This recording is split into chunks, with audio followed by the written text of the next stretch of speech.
Good morning, everyone. We are so happy to have you with us for this special research breakfast session. We don't have the usual ISOJ breakfast tacos, but we hope you have a good cup of coffee. I've got my ISOJ mug ready to go here, and a breakfast snack with you there at home for this session. We're so excited to have an amazing group of women scholars from around the globe that will be talking about gender, media, and politics in the digital age. Dr. Dustin Harp, who's an associate professor and director of the Women's and Gender Studies program at the University of Texas at Arlington, will be leading the session. Take it away, Dustin. Thank you, Amy.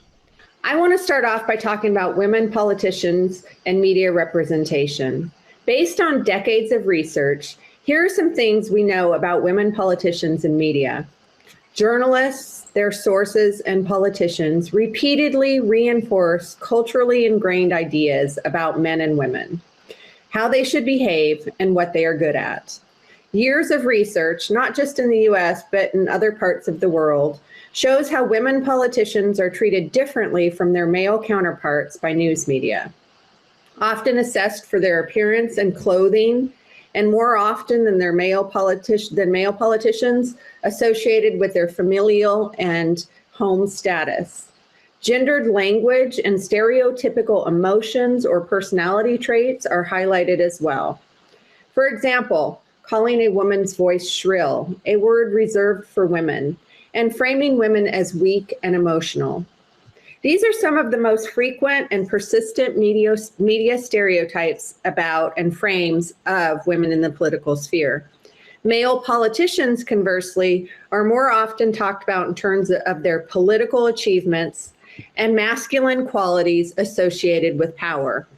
Now I want you to read this first few paragraphs of this June 17th, 2019 New York Times Magazine story about Elizabeth Warren. The story disproportionately hits on some of the top media stereotypes about women in politics and women generally. This trifecta of family, fashion, and food succeeds in conjuring the most stereotypical images about women, that their place is in the home, caring for family, and that how they look is important. Look at that first sentence. It's typical for news organizations to write about women politicians that lead with information about their families, in this case, situating Elizabeth Warren as a wife in the traditional roles of women. Then there's that second sentence of the article that describes what Warren is wearing. To round out the images of family and fashion, in the third paragraph, the story offers an image of Warren in the kitchen. The article illustrates what is wrong with much media coverage of women politicians in just the first three paragraphs. It invokes stereotypes. It reminds us of Warren's gender before explaining her politics. Now consider that this was published by one of the premier journalism companies in the world just last year. That can give you a sense of how prevalent these types of gendered stereotypes are in our news environment. And let me be clear, this type of reporting about a woman in isolation, it's not a problem. But within the context of how male politicians are written about, and the persistence and pervasiveness of these gender stereotypes makes it a problem. Here's why. People have ideas about politics, about who can and should use power. They have expectations about what it means to be a man and a woman, what it means to be a politician, and who is capable of fulfilling that image. Power, particularly in the political sphere, is traditionally understood to be a masculine quality. Ideas of what it means to be a competent politician are associated with stereotypical masculine traits, including strong, decisive, assertive, competitive, and ambitious.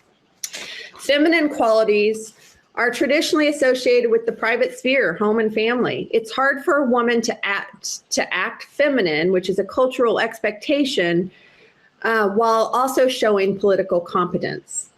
To illustrate this point, we need look no further than the words associated with an assertive woman: pushy, bossy, or bitchy. When media outlets treat women politicians as women first and politicians second, they are feeding into an already sexist culture where many voters believe that men make better politicians than women. Need proof? A recent poll found 20% of Democratic and independent men responding to a survey agreed with the statement that women are, quote, less effective in politics than men. Here are more examples of stereotypical and sexist media content. In 2013, news reports of State Senator Wendy Davis's filibuster to block an abortion restricting bill in the Texas State Legislature focused on Davis's personal life and especially her pink shoes. Those shoes led just about every story and were present in just about every photo. In this case, cutting off everything about Wendy Davis except for her shoes. Newspapers and screens turned the filibuster into a gendered spectacle, ignoring downplaying the bill that would restrict abortions. In doing so, the media highlighted Davis's gender, undermined her authority, denigrated her efforts, and deviated attention from the actual issue. We have decades of examples of news stories that remind us of Hillary Clinton's gender status. The pantsuits, the hairstyles, the shrill voice and cackle, her cleavage. And this was the picture with her in the pink is the image that spawned a whole discussion in media about her cleavage. More recently, we saw media discussions about the personal relationship between former San Francisco Mayor Willie Brown and one-time Democratic contender and possible vice presidential candidate Kamala Harris. Journalists asked readers to consider that Harris may have slept her way to the top. And there is no shortage of discussion about the appearances and stylistic decisions made by U.S. women in Congress. On the bright side, digital media has allowed women to own their messages. As non-journalists have become more media savvy and have gained the ability to create content, political women have learned to subvert traditional media texts and refocus media messages. A couple of examples stand out from Hillary Clinton's 2016 presidential campaign.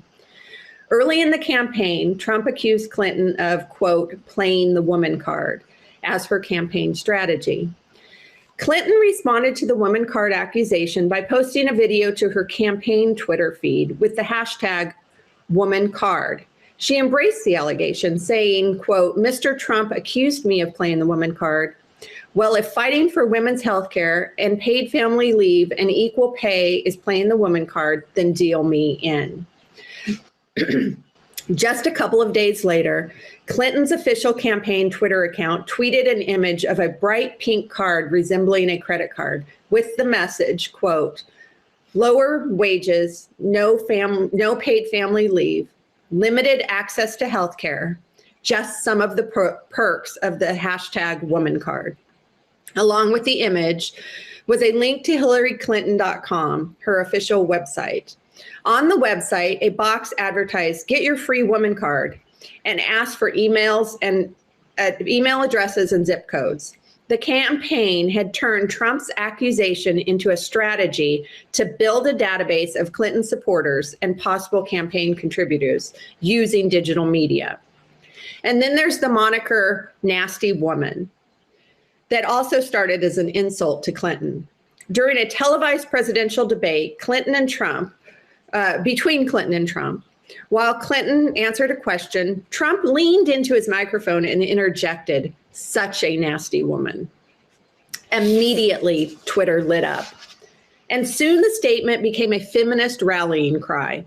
The hashtags nasty woman and I am a nasty woman trended on Twitter. By the next day, National Public Radio declared the statement the meme of the week. The events following Trump's insult illustrated how quickly a backlash against sexism and a robust pro-woman sensibility entered into the digital media conversation. One last example of how women are using digital media to direct media messages. At one of President Trump's State of the Union addresses, most of the Democratic women in Congress wore white. They chose their outfits as a sign of solidarity and a nod to women's suffrage in the United States. The suffragists who wore white when they marched for women's right to vote. With a record number of women now serving in Congress, the sea of white proved impactful and garnered lots of press coverage. The House Democratic Working Group members, who reportedly invited women of both political parties to wear white, however, achieved more than simply drawing attention to women's rights and women in politics and power. The group used a sexist journalistic norm, the coverage of women's appearance, clothing, and fashion choices, to their benefit, and it steered the media narrative. Journalists writing about women politicians can and should do better. Women running for and already in office need to be treated like candidates and politicians, not like women candidates and women politicians.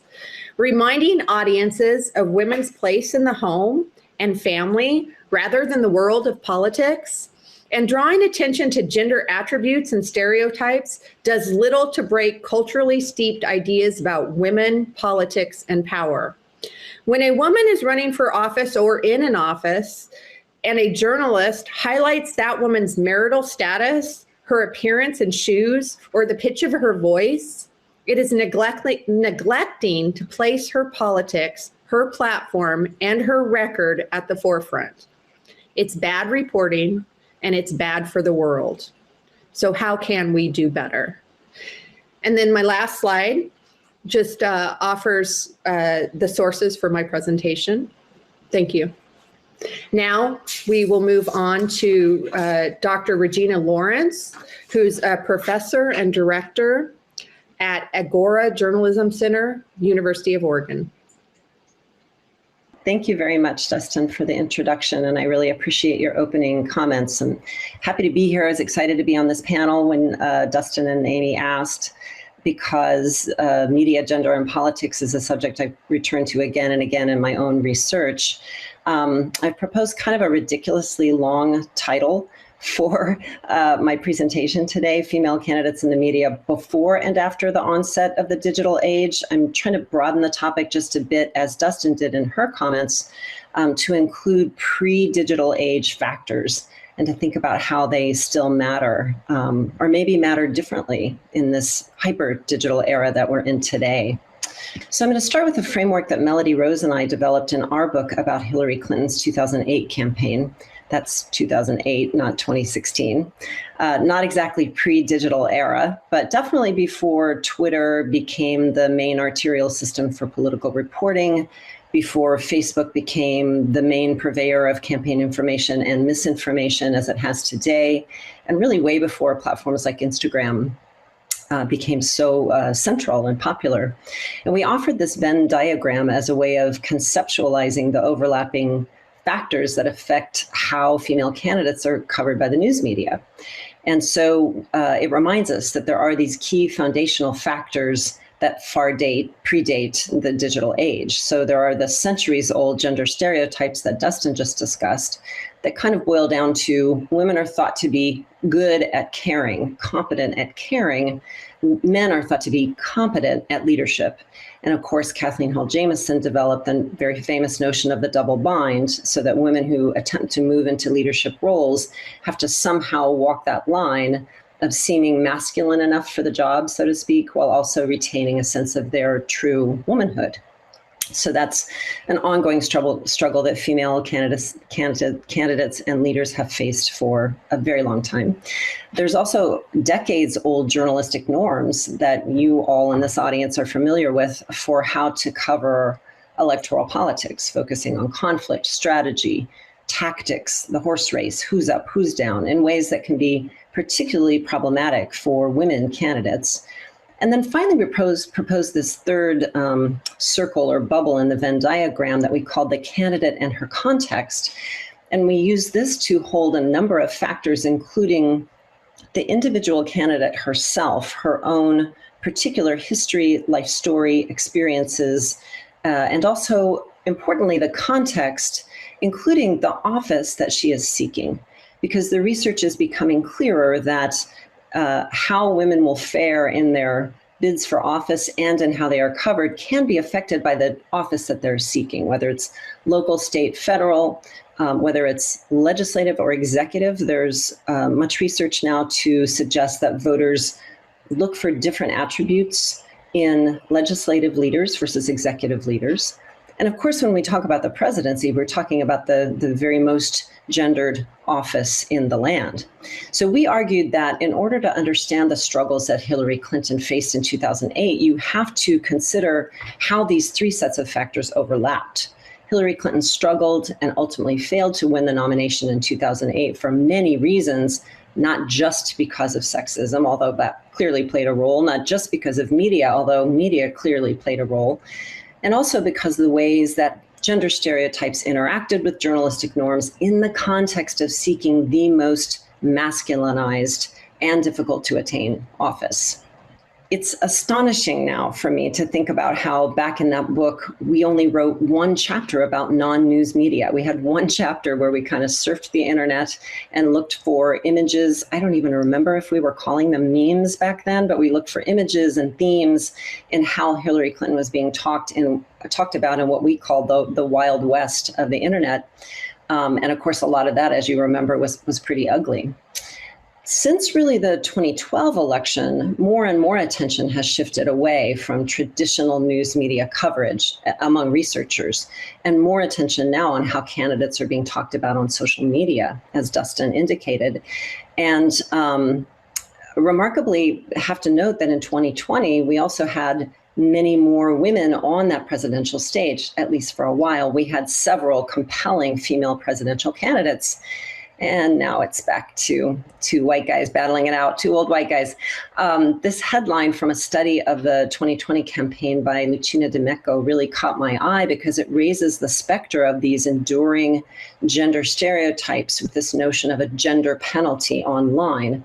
And her study found that female candidates in 2020, particularly Kamala Harris, came in for particularly negative discussion, critical and denigrating discussion online compared with men.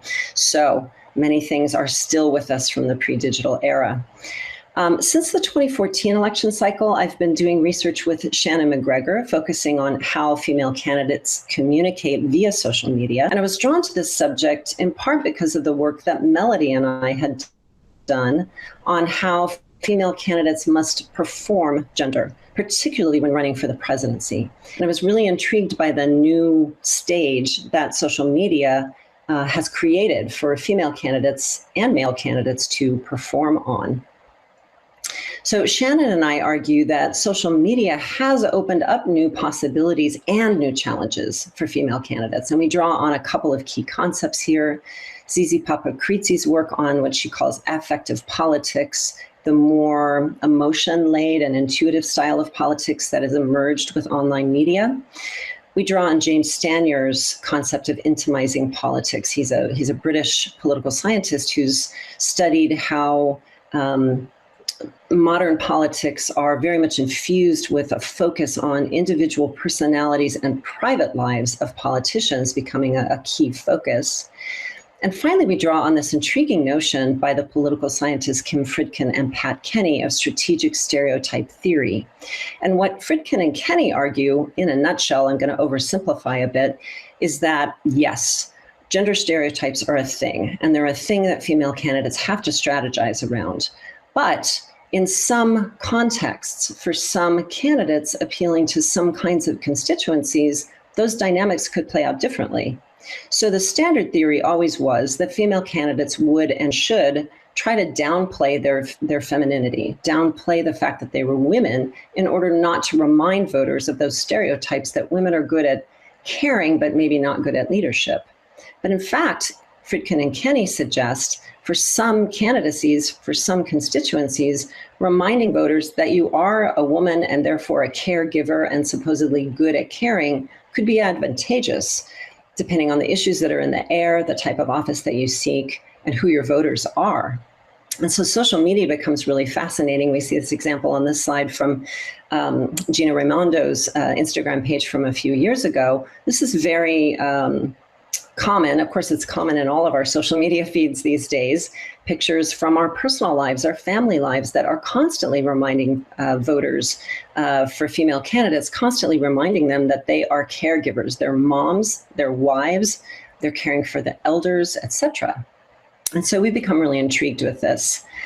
Just a couple of quick observations. We think that social media has really opened up new questions about gender and campaign communication for both female and male candidates, because it is possible that all of this intimate personalizing messaging online could be problematic because it intensifies the double bind for female candidates, but it could also be that it's advantageous for women. And there are some women candidates who are doing this very skillfully, kind of the blend of issue content, decisive leadership messaging, and also, oh yeah, you know, my daughter just got her driver's license today. I'm so excited for her. I'm so glad I don't have to drive her around anymore. That kind of messaging balance we've become really interested in. I would just make one last observation. When we're talking about gender, it's very common, of course, that we focus on women, but of course there are many genders. And the way that this is all playing out for male candidates, I also think is very interesting. There's the notion or the possibility, Lindsay Meeks is one who's explored this, that there are new expectations for men, male politicians these days as well, that men are perhaps expected to also demonstrate competence at caring.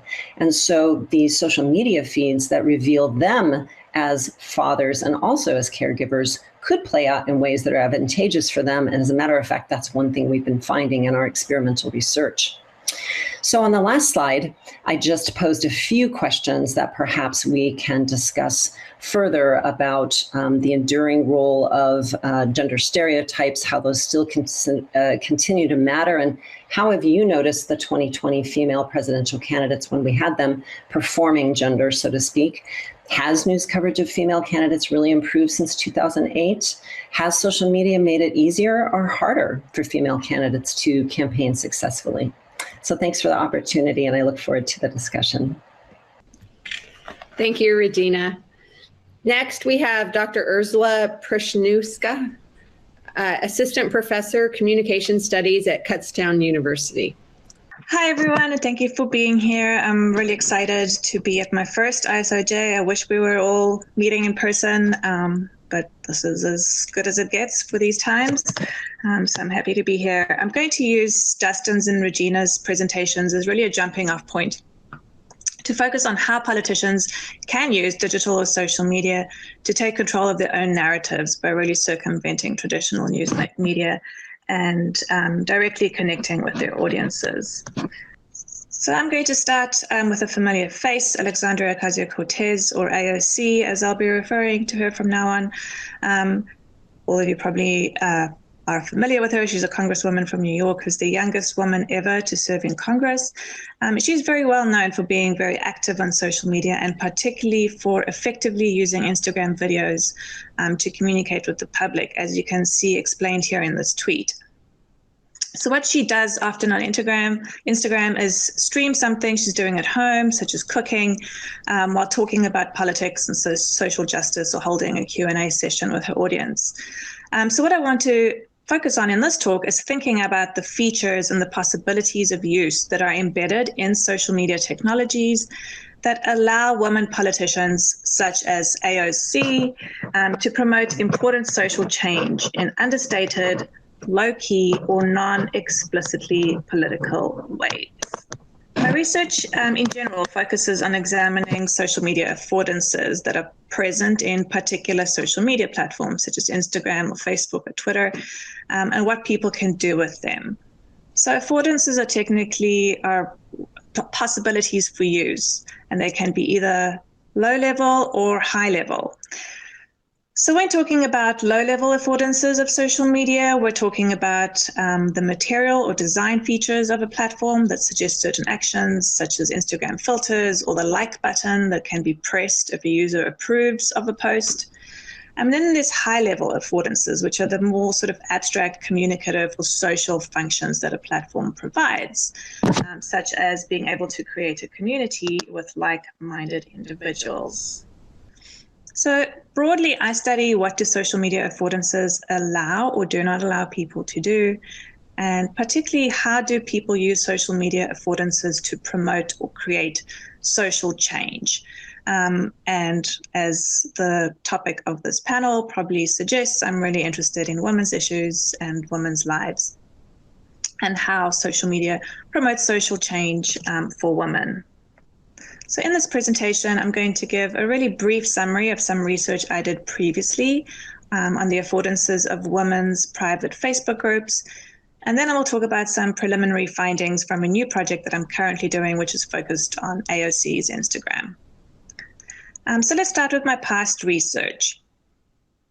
So private Facebook groups are groups that people can create on the platforms in which conversations are not visible to non-members. And I was interested how women use these groups for work, so how they use them for career purposes. And here on the slide, you can see some examples of these groups for professional women that are on Facebook. Tech Ladies, which is for women in tech industries, women in post-production, women writers, editors, agents, and publishers. These are just very few of a lot of closed Facebook groups that create these communities of women online. So for this particular study, I interviewed women who belong to these groups for professionals, and I focused on the affordances of the Facebook platform itself. And what I found was that women use these groups both to benefit individual women, but also to create sort of broader social change for women as a group in society. So a lot of women use these groups as an online women's version of the old boys club, and they use specific affordances of Facebook to allow them to do this. So for example, there's a low-level affordance of Facebook that allows people to tag other people that belong to the same group as them. So by connecting large group of people in the same space and allowing the affordance of tagging, private Facebook groups become really valuable personalized referral spaces for female members. So for instance, if someone posts a job posting about a job that's open in TV editing, another person in the group can tag an acquaintance, a friend, or a previous employee in the group whom she thinks will be a particularly good fit for the job. And she can also write a couple of words of recommendation to the original poster. And here you can see how Michelle, a young reality TV editor, found this tagging particularly useful and got a number of jobs through this practice because a tag was seen as a personal referral that really boosted credibility.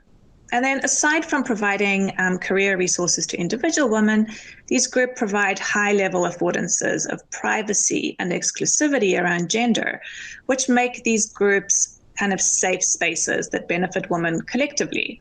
So one sort of effect that these groups have is women talking a lot about sexual harassment in particular industries. I was doing this research around the time when Me Too was really big, and a lot of the women I spoke to talked about there being a really huge movement in these private groups online, with women strategizing together for how to deal with well-known sexual harassers in particular industries. So this research kind of gives you an illustration of how specific affordances of different social media platforms and how people use them can provide opportunities for social change around gender. And now I'm focusing on studying how politicians, so public figures, which is different to ordinary people, right, can use social media affordances to actively and effectively promote social change. I'm just starting to really look at AOC's very popular Instagram account. As you can see here, she has almost 5 million followers. She posts regularly. She's a bit of a social media darling in politics, especially for young people who are really active on these platforms. So she's a really interesting phenomenon for a scholar of gender and social media like I am. So I'm interested in how AOC uses the specific affordances of features of Instagram, particularly Instagram Live, Instagram Stories, and IGTV, to subtly encourage gendered social change. So just to clarify, Instagram Live is a live stream video, so it's unedited, where someone streams content directly to their followers, while Instagram Stories and IGTV are videos that can be pre-recorded. So IGTV videos are preserved, but Instagram Stories disappear after 24 hours unless they're added as a highlight to the user's account. So each of these formats is a video format, but has different kind of affordances around being ephemeral or staying for a longer period of time. So here are 3 screenshots of AOC's Instagram. The first one here you can see on the left is an Instagram story of her using a press-on manicure kit while on a train at 2 a.m. The next 2 are live stream videos. In the first one, she's putting together IKEA furniture and drinking wine. And in the second one, she's cooking macaroni cheese. And while she's doing these tasks at home, she's musing about politics to her live audience, who can also comment live, reply to her, and she can answer their questions as they're posting while she's doing these tasks.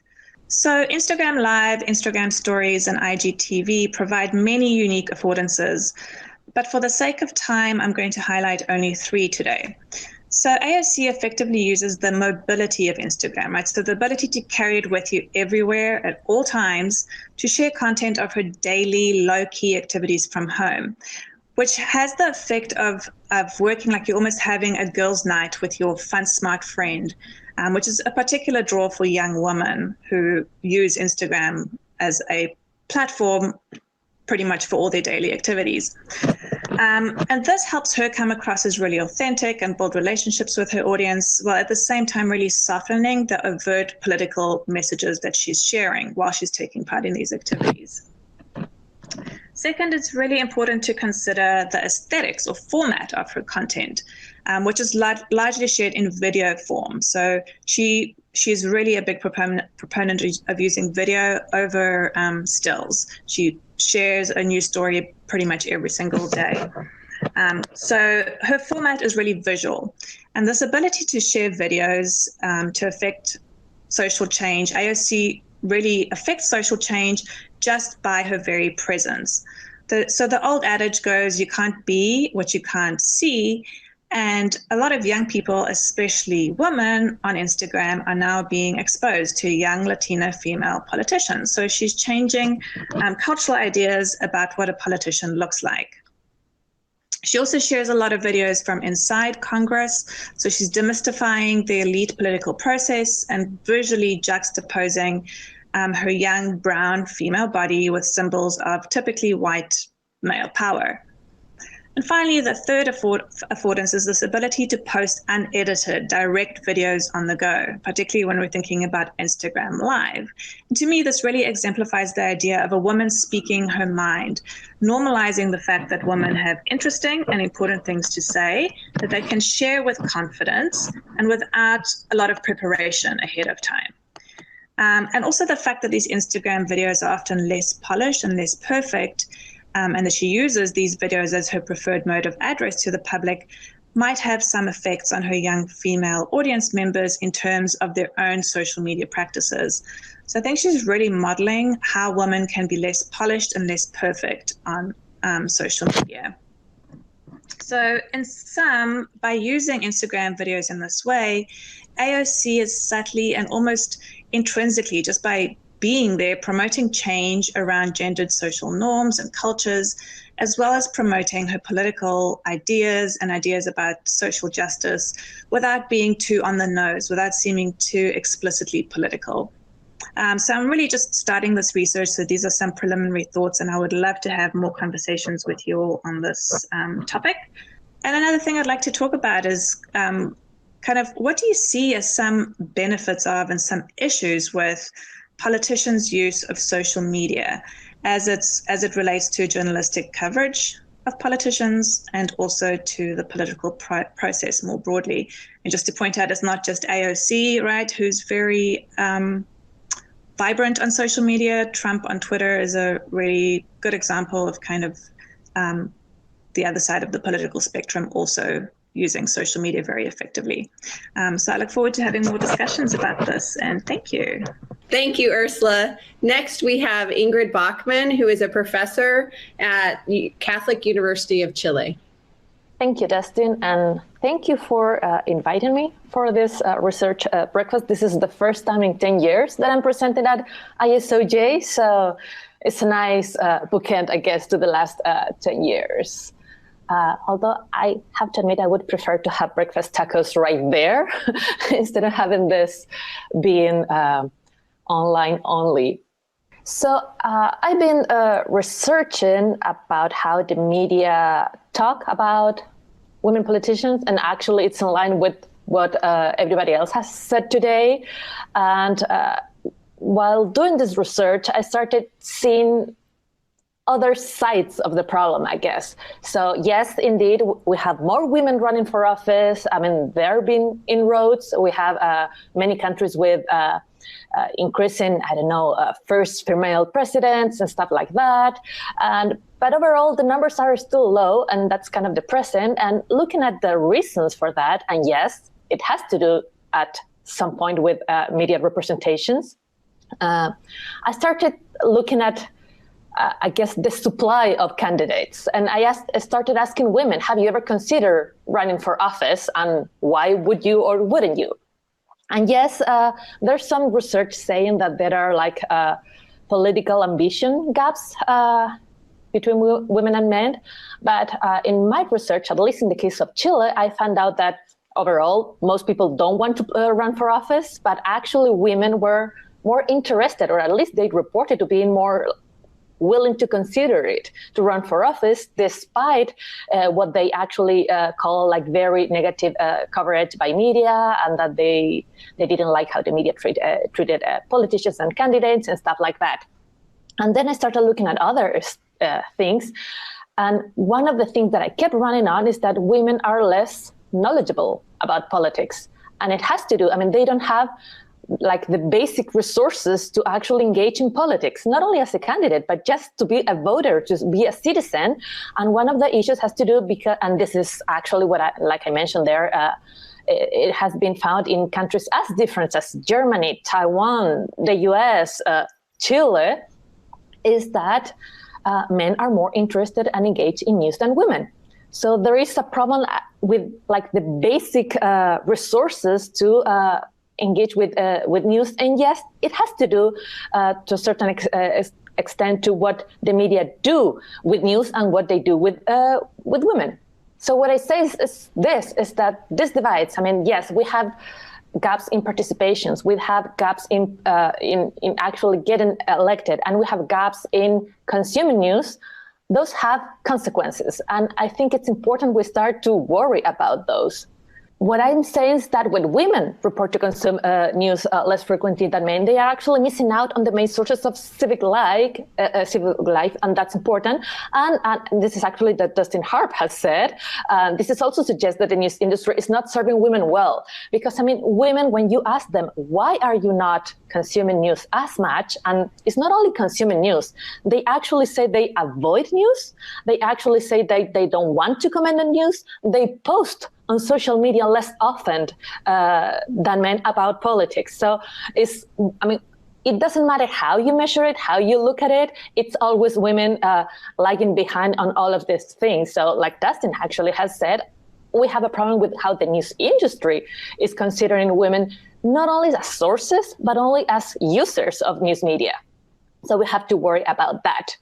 So the thing is that when I started actually looking at news consumption in Chile, I found the usual numbers in terms of, women do engage less with traditional news sources. They watch less TV, they read less newspapers, they are not as often hearing news radio as men. But what I did find out is that they were very intensive, way more, and I'm talking statistically differences, than men with regards to social media, and especially mobile instant messages services, chatting, messaging, sending with others. And WhatsApp in particularly is widely popular not only in Chile, but among women. For those of you who are not familiar with WhatsApp, WhatsApp is like soccer, is widely everywhere but the States. And this is very intensive. When you ask women, we actually found women, and I'm talking about actual numbers, 84% of women in the National Representative Survey say that they actually read news via WhatsApp daily.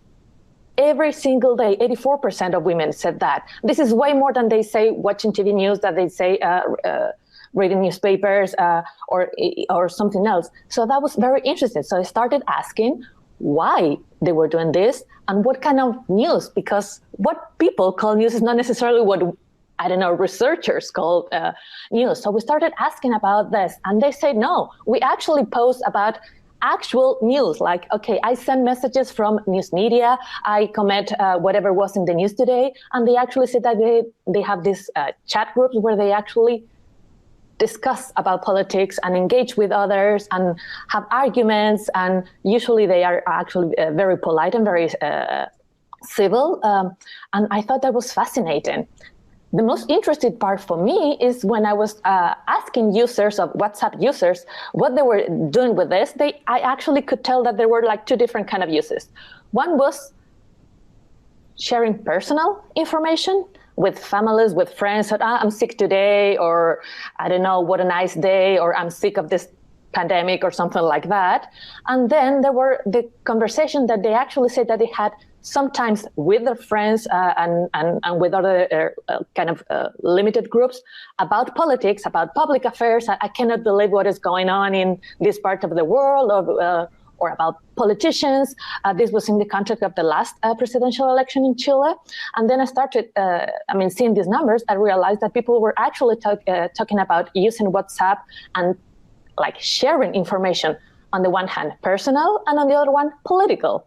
Being a feminist scholar, the personal and the political actually sounded like a very cool idea. So we started asking, what else could they do? And they actually said, like, no, I actually prefer talking about politics on WhatsApp rather than, say, Facebook or Twitter, because, yeah, it's too much negative stuff on Facebook. There's too much misinformation.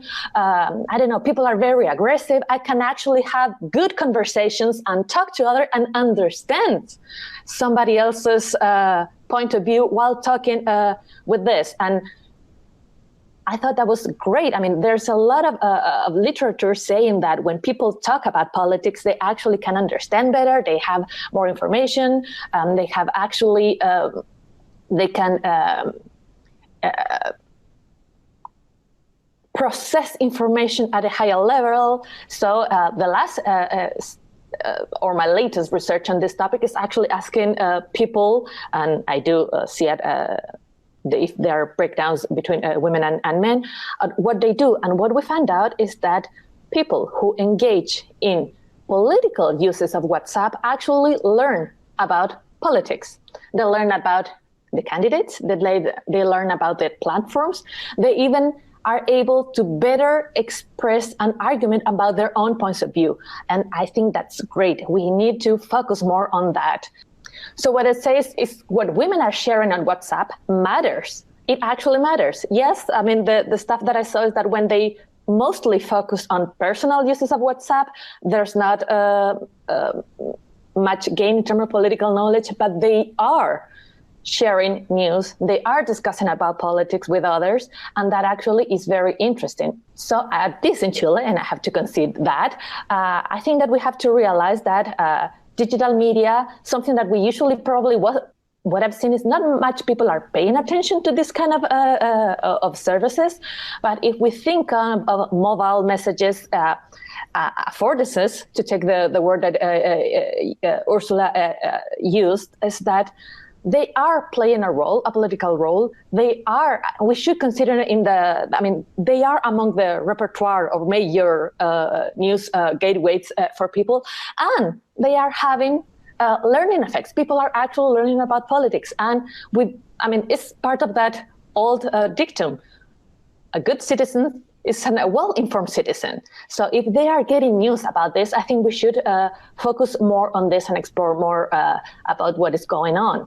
I want to finish this presentation actually wondering, and this is kind of an interested question because I'm actually think this is more like a research question, and I would love to hear your input about this.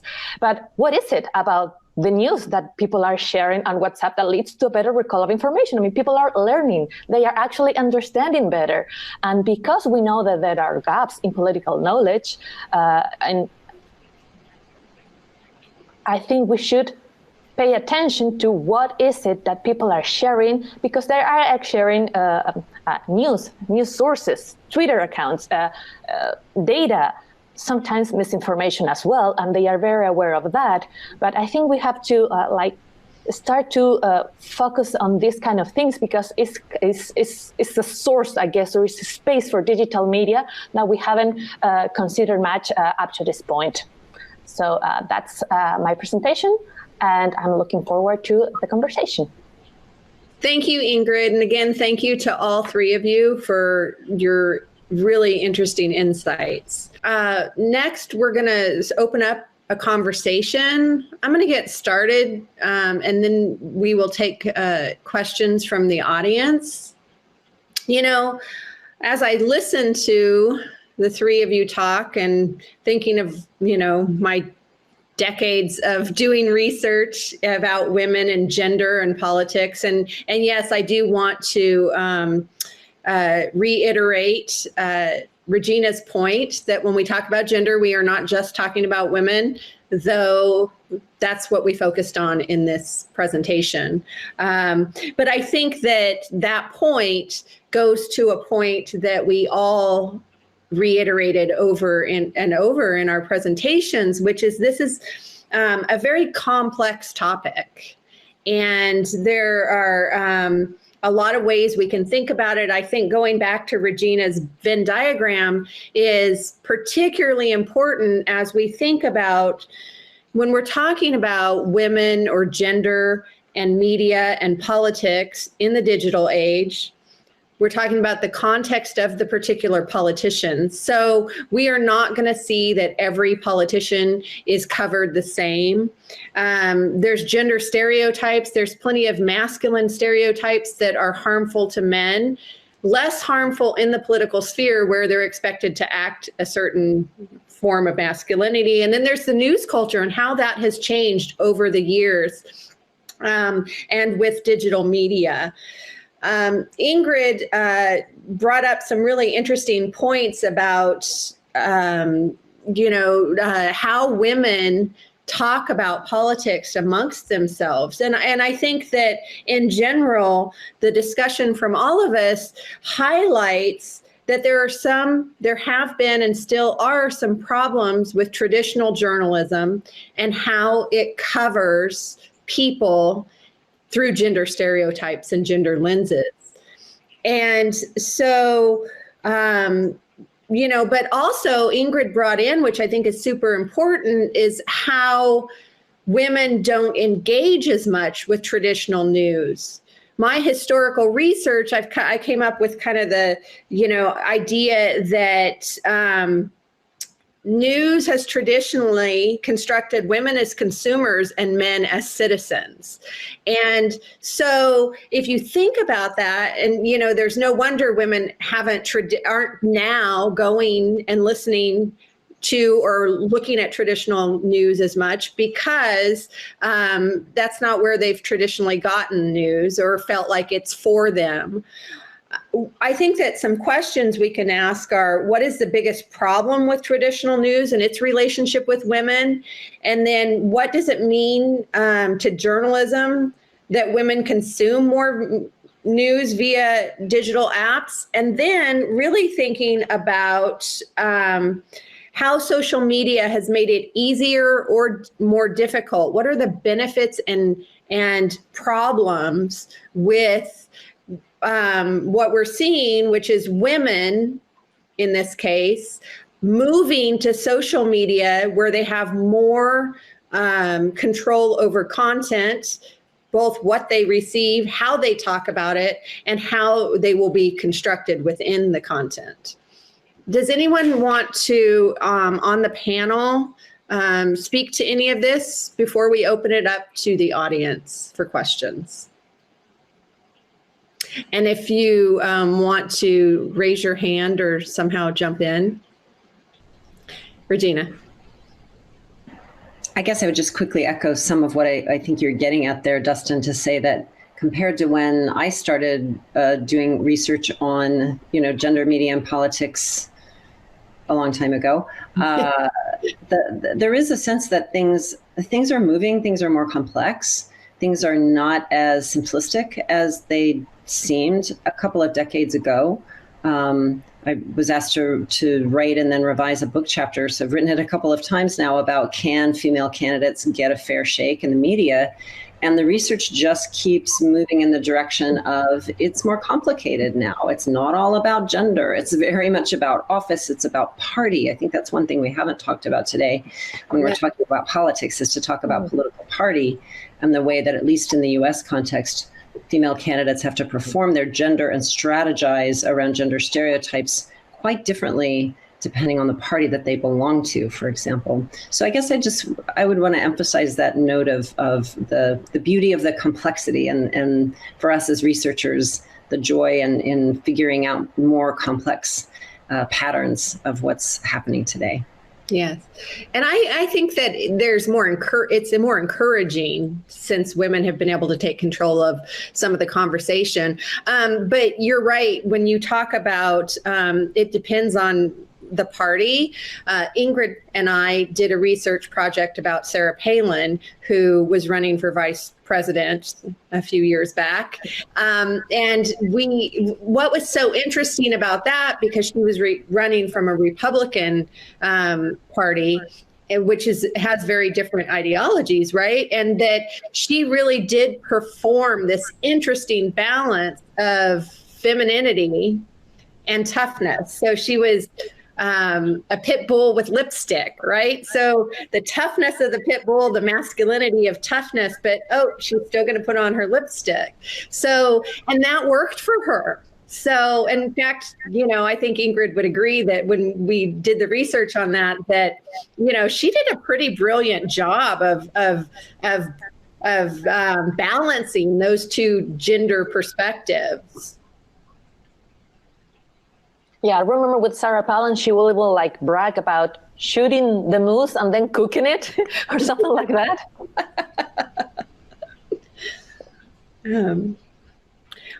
Well, going back to thinking about, we've talked a lot about the benefits. It seems like, it's actually kind of nice to have a presentation where we are able to celebrate something about women in media, right? And so the benefits that we've seen and about social media and how women are able to take control of that message. Do any of you want to talk about where that ends up being a problem? What are some of, besides the benefits of social media, are there downfalls? Well, I think it's kind of, we can see that with Trump's use of Twitter, okay, I just lost my train of thought. There's problems in that there is no, it becomes PR spin, right? That there is no kind of outside control of the message, that once you control your message fully and can talk directly to the audience, you can say whatever you want, and it's not sort of, what's the word, fact checked by people who are reporting news. I think that's one big problem, is really cutting out the middle people. Which that's certainly a problem. Well, why don't we go ahead and open this up to the audience now for some questions.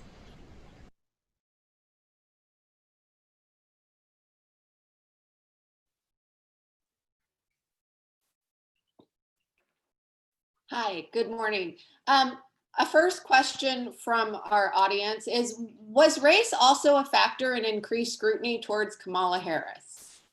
And who would like to answer that? I think I was the one who discussed her just a little bit in the context of the so-called gender penalty and online discussion coming out of another scholar's study. Absolutely, there's no question that race must have played a role in all kinds of ways that I'm sure we could all speculate about. It's important to remember that the challenges that women face are, of course, multiplied by the intersectional connection between their various, or among their various identities. So there's no question that race played a role in her ultimately unsuccessful bid to become the presidential nominee. Right. Thank you. Yeah, that notion of intersectionality is very important. And I think all of us on the panel would agree that you can't just look at someone's gender, but all these different intersectional identities. Ingrid or anyone else want to say anything about that, or should I go ahead and move on? Okay, I'm going to move on. Here's a question. I studied on Me Too and gender stereotypes in Indian media industry. One theme was women's support. Most of the women said they don't get it in office. What's your thoughts on this? How should media work on that? How can media themselves break the path of gender stereotypes in their office? Now, that's exactly a question I had posed as well, which is, what can media do differently? What do they need to be doing? And I think I'd like to hear from all three of you on that, if you have something. Ingrid, do you want to start? I mean,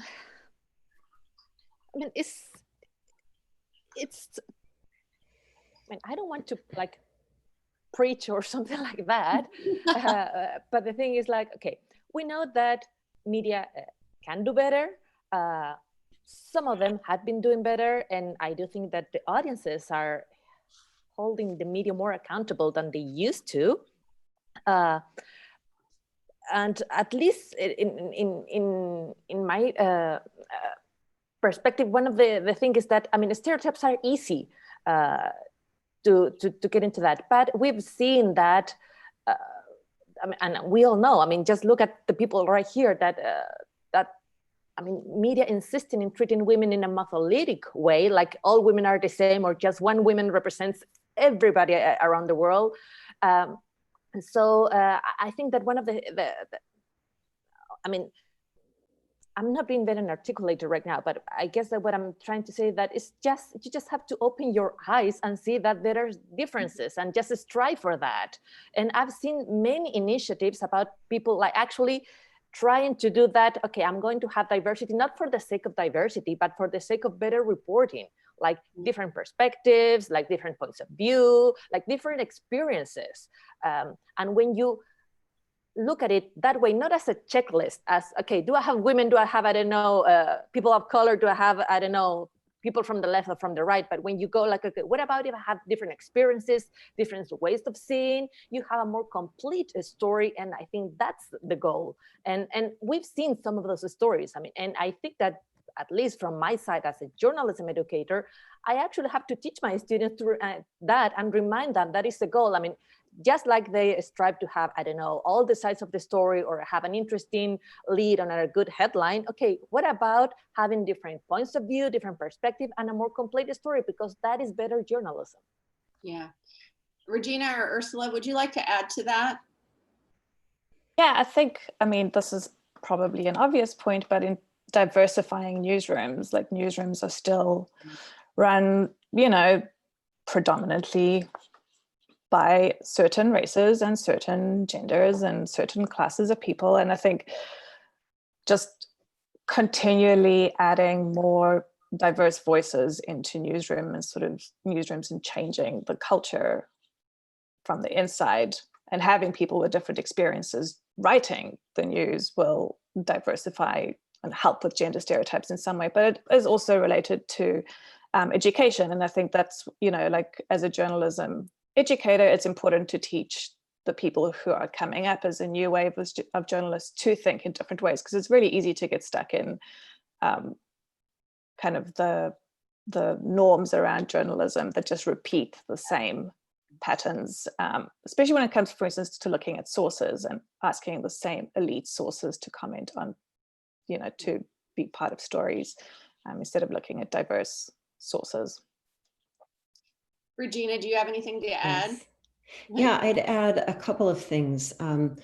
This is a great question. I'm glad it was asked. First of all, if folks in the audience aren't aware, for working journalists, there are several guides that you can easily find online that are really helpful in thinking about how to monitor for sexist language, common stereotypes, et cetera, when covering women in particular. Secondly, I would recommend that newsrooms consider using some kind of source audit, or individual journalists can do a source audit of their own work to understand better the kinds of sources that they are turning to, how often they are turning to women as sources, not just men, particularly in the coverage of politics. That's a pretty predominant pattern.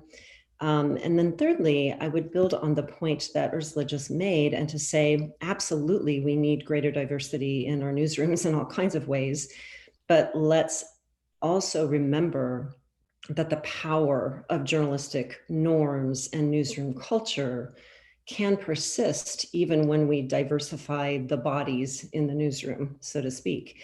And so there's been some good research to suggest that just because women are the ones reporting on a political story, a female candidate, does not necessarily mean that they will cover it differently, because the power of the norms, and I think you mentioned this as well, Urszula, the power of the norms can be so strong. The power of the habit, the pattern, the typical way of covering the story can persist. And so it's not just about diversifying the people and personalities, the bodies in the newsroom, but also shaking up our thinking and being more thoughtful in how we approach covering politics. Right. And I'll add to that and say that, you know, not only are the, you know, how newsrooms are or how news is constructed is steeped in traditions, but also when we're talking about gender stereotypes and ways people believe and see the world, which is ideologies, right? And so those are not easily changed either. And so notions of gender and where women belong in the world and how we talk about women or men influence greatly how journalism gets produced. And so I think that even a simple check, and not to, you know, be too prescriptive, but a simple check of, would I use this language to describe a man that I'm using to describe a woman? Would I use this language to describe a white person if I'm using this language to describe a Black person or an African American?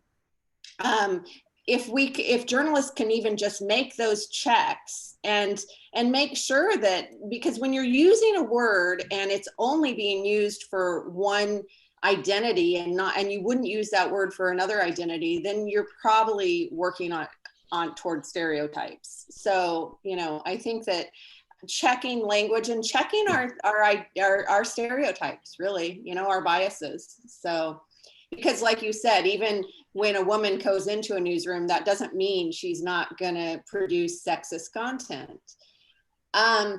Let's move to another question. This is a question for Ingrid, taking into consideration the research question she posed at the end. 2 possible explanations I would like you to comment about.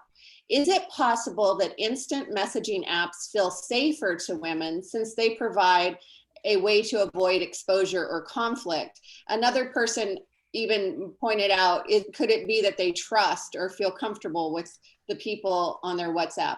And the second question is whether you have found differences related to the ages of women. Is it possible that older women, less familiar with social media platforms, prefer closed, safer spaces such as WhatsApp more than younger women? So what I've found, I would say because we are a team of people working on this. I mean, WhatsApp use is almost universal. Everybody uses it. It's more intense in terms of hours a day with younger people, but everybody, and I mean everybody uses WhatsApp. And whether it's safer, nobody has used those words, but they do say stuff like, for example, okay, these are my contacts, these are the people that have my phone number. And that is not something you share widely.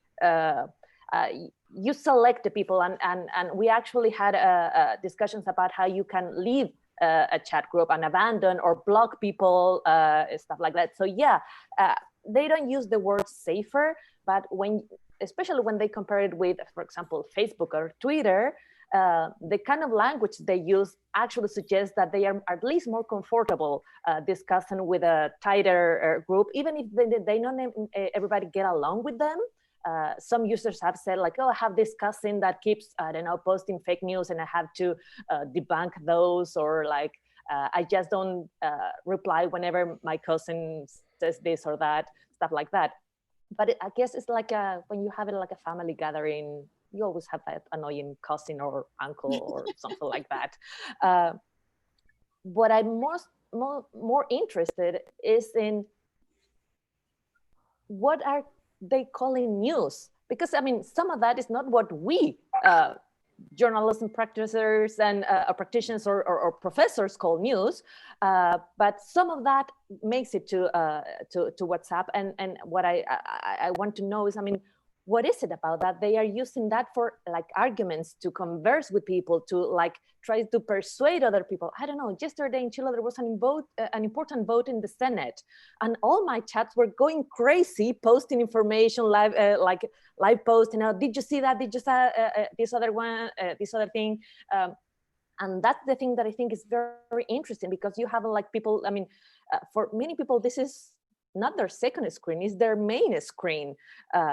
And I think that's interesting as a chance to like to talk, to discuss, and all of that. There is the risk of misinformation, yes. I mean, fake news are rampant everywhere, not only on WhatsApp, but users also have mentioned that they try to take measures to prevent that. Like if they see something they consider fake news, they usually try to either avoid it or tell other people, no, that's not true, or try to find out whether it's true. I mean, okay, that sounds fishy, I'm going to check. I've seen a lot of that, especially with coronavirus information lately. Yes.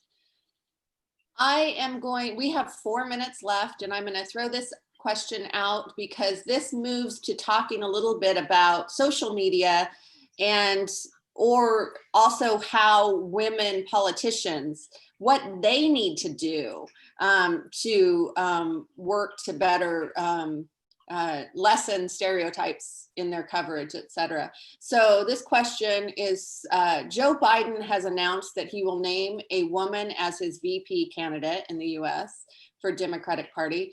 How will this woman need to portray herself to be able to be elected? You know, portraying herself in a way that then will get reflected in media. Does anyone want to start off? Regina. I'd love to take a crack at that, because actually it's a fascinating and really important question, because, you know, not only has Biden basically committed that he will select a woman, but he's also subtly indicated himself as simply a bridge to the future and to whatever the next presidency might be in the next Democratic presidency, he hopes. And this is super interesting because there is good research on the vice presidential role and the particular constraints that that holds. Because in a sense, that is both a helping role, you know, the notion of the partner to, the helpmeet to the main candidate, has some gendered notions to it potentially. And yet at the same time, the vice presidential role in reality, as we all know, is the role of a surrogate and somebody who can in some ways say things that the presidential candidate himself cannot say, to be tougher and more combative perhaps than the president. So we haven't had enough cases of female running mates, notice that language, running mates, to really you know, have any strong, firm conclusions based in research. But I would predict this is going to be a fascinating year. This is going to be a fascinating election as we see a woman Democratic vice presidential nominee try to balance these competing roles of being the running mate, being the aggressive surrogate, and also positioning herself to be a very credible and viable candidate for the presidency in the near future. Right. And at the same time, tackling and embracing female stereotypes, you know, because women have to do both, as you pointed out with the point of the double bind. I think we have about a minute left. Would anyone like to, does anyone have any closing or statements they want to make?